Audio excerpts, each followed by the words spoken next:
Our story kicks off with Lo, a brilliant journalist, just as she's returning to her newspaper from a grueling assignment in England. It's clear Lo is at the top of her game, a fact confirmed by her colleagues who are congratulating her on her latest explosive article. Later, Lo meets with her editor, confessing that she's completely on edge. The reason? The woman who was the source for her story was murdered right before her eyes. Her editor, trying to calm her, explains that these dangers are just part of the job and suggests she take a vacation to clear her head. But Lo has other plans. She reveals she's received a personal invitation from the famous billionaire, Richard. He's asked her to join him on his luxury yacht for a weekend charity gala, an event being held in honor of his wife, Anne, who is terminally ill with cancer. The next day, we see Lo on a boat with her colleague Adam, heading towards Richard's magnificent yacht. As soon as they board, the crew welcomes them, but then oddly asks her to take off her shoes. Lo quickly learns this is a tradition on luxury yachts, a world she's stepping into for the very first time. After getting past the awkward moment, Lo meets a doctor named Meta, who reveals he's not only personally overseeing Anne's treatment, but has also been Richard's close friend for years. Just as she finishes her chat with Meta, she's stunned to see her ex-boyfriend, Ben, on the yacht. We learn that Ben is a photographer who now specializes in shooting parties for the rich and famous, and that he and Lo broke up a long time ago. Ben sees this as a chance to win her back, but she politely shuts him down and walks away. Adam then introduces her to a renowned fashion designer, Heidi, who was already heard of Lo and her work. Heidi, in turn, introduces her husband, Tom, who wants to write his memoirs and thinks Lo would be the perfect journalist for the job. Thrilled, Lo promises them she won't disappoint. Later, all the guests gather as Richard makes an appearance. He welcomes them and announces a lavish dinner for that evening, followed by an even bigger event at his home on the island they're heading to.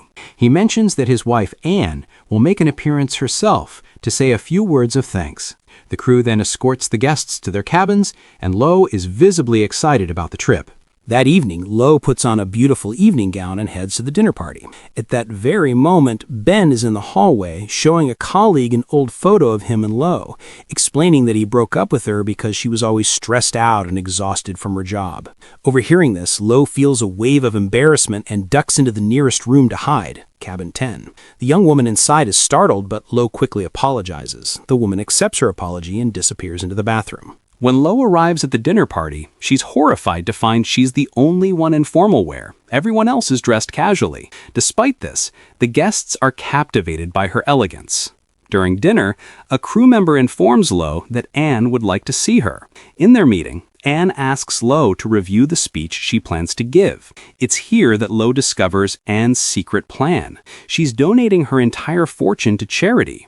Anne confides that her husband Richard will be furious, as he's just waiting for her to die so he can inherit everything. Suddenly, Anne has a severe coughing fit. Lo tries to help and wants to call the doctor, but Anne stops her, revealing she's given up on her medication. She's tired of fighting and has accepted her fate. Lo decides to leave her to rest, but Anne promises they'll continue their conversation the next day.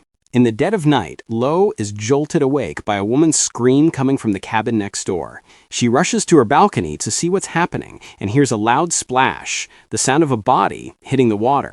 She doesn't see who it was, but her blood runs cold when she spots a bloody handprint smeared across the glass partition separating her balcony from cabin 10's.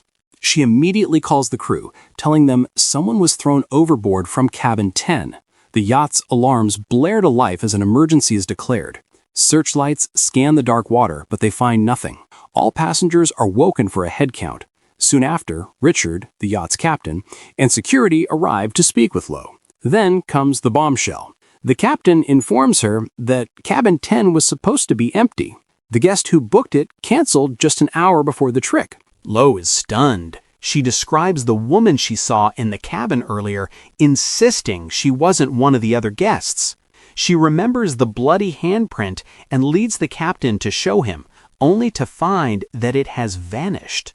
At that moment, the captain receives confirmation that all passengers are accounted for. Everyone concludes that Lo, still traumatized from her recent experience, was simply hallucinating.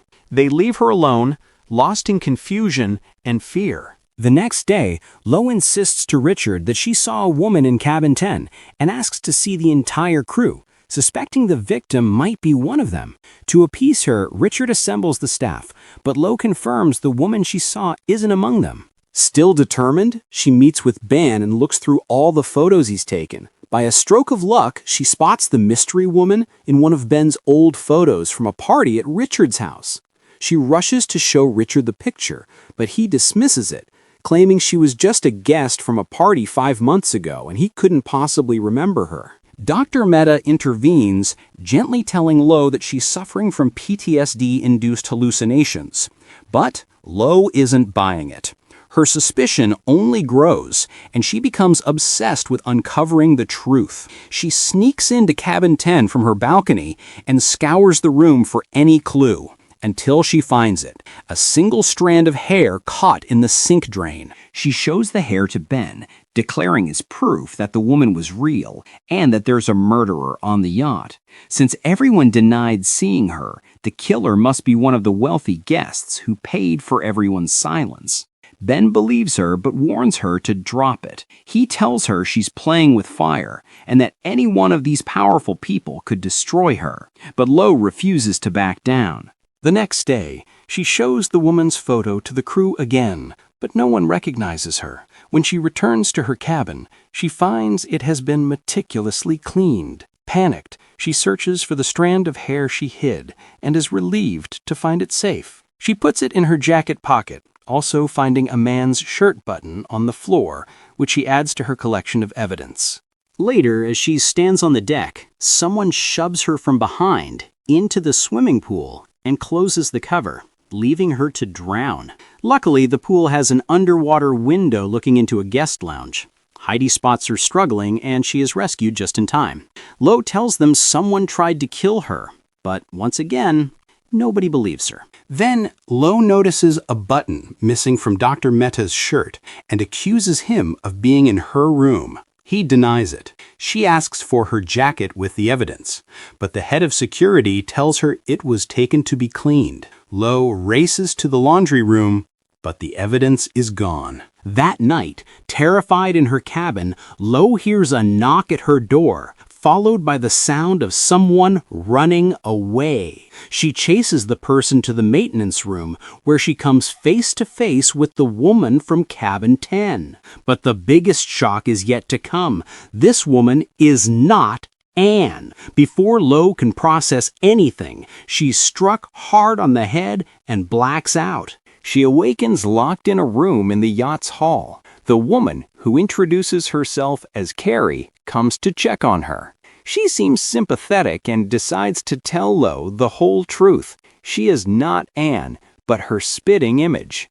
We flash back. Richard had discovered Anne's plan to donate her fortune. He devised a scheme to get rid of her, using AI facial recognition to find her perfect double, Carrie. He paid her a fortune to impersonate his wife for one day and sign away her inheritance. He hid her in cabin 10, but the plan went south when the real Anne found them together. In a rage, Richard attacked and killed his wife, throwing her body overboard as a horrified Carrie watched. Back in the present, Carrie tells Lo she never imagined Richard was a murderer. She just wanted the money for her daughter. Lo urges her to go to the police, warning that Richard will likely kill her next. But Carrie is too afraid for her daughter's safety. She tells Lo they're approaching the island and that she'll leave the door unlocked so Lo can escape. Meanwhile, Richard realizes Lo is missing and orders Maida to find her and take care of her before they dock. As Maida hunts for her, Lo sneaks into Anne's real cabin and finds the speech she was going to give, taking it as evidence. As she leaves, she runs right into Maida holding a syringe filled with a deadly poison.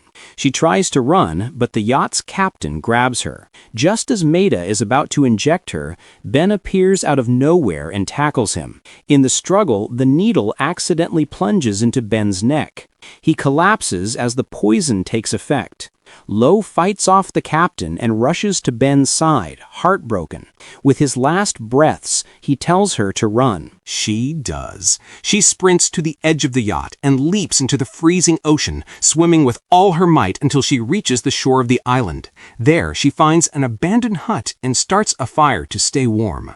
By now, Richard and his guests have arrived. Metha informs him about Lo, confident she'll freeze to death in the water. But he's wrong. Lo is already on her way to Richard's mansion. We see Carrie signing the documents, transferring Anne's entire fortune to Richard.